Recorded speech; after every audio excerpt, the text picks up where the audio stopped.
একটি বিশাল মাঠ, হাজার হাজার মানুষ তাকিয়ে আছে এক খেজুর গাছের দিকে। গাছে বাঁধা একটি ছোট্ট বালক। রাজা তীর ছুড়ল। তীর গিয়ে বালকের কপালে বিঁধল। আর ঠিক তখনই হাজার হাজার মানুষ একসাথে চিৎকার করে উঠল, আমার না বেরব্বিল গুলাম। কেন এমন হলো? কে ছিল এই বালক? আজ জানব আসহাবুল উখদুদের সেই হৃদয় কাঁপানো ঘটনা। জালিম রাজা ও জাদুকর। ইয়েমেনের নাজরানে এক অত্যাচারী রাজা শাসন করত। সে নিজেকে ইলাহ দাবি করত। তার ছিল এক জাদুকর যে মানুষকে ধোঁকা দিত। জাদুকর বৃদ্ধ হলে রাজা একটি মেধাবী বালককে তার কাছে পাঠালো, যাতে সে জাদু শিখে ভবিষ্যতে মানুষের উপর প্রভাব রাখতে পারে। রাহিব ও সত্যের আলো। পথে বালকের দেখা হয় এক রাহিবের সাথে। তিনি গোপনে আল্লাহর ইবাদত করতেন। তিনি বালককে শেখালেন আল্লাহ এক, তিনিই সব কিছুর মালিক। বালক ধীরে ধীরে বুঝতে পারল জাদু মিথ্যা আর এই পথই সত্য। প্রথম পরীক্ষা। একদিন রাস্তা বন্ধ করে দাঁড়িয়েছিল এক ভয়ঙ্কর প্রাণী। বালক বলল, হে আল্লাহ, যদি সত্য রাহিবের পথ হয় তবে এটিকে ধ্বংস করুন। একটি ছোট পাথর ছুঁড়ে মারতেই প্রাণীটি মারা গেল। বালক নিশ্চিত হল সত্য একটাই, আল্লাহ। দাওয়া ও অলৌকিক ঘটনা।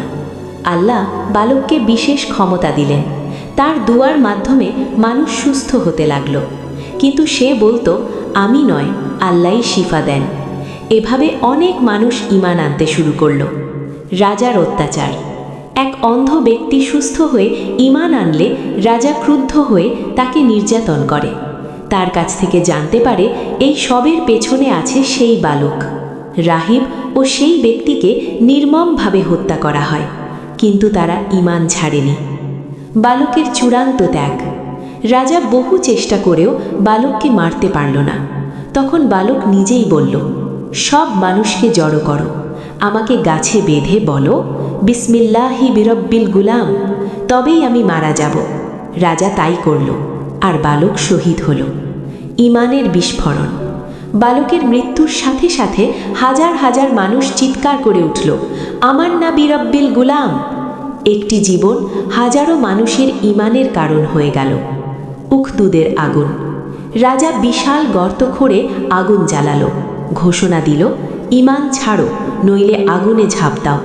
মুমিনরা একে একে আগুনে ঝাঁপ দিল, হাসি মুখে। এক মা দ্বিধায় পড়লেন।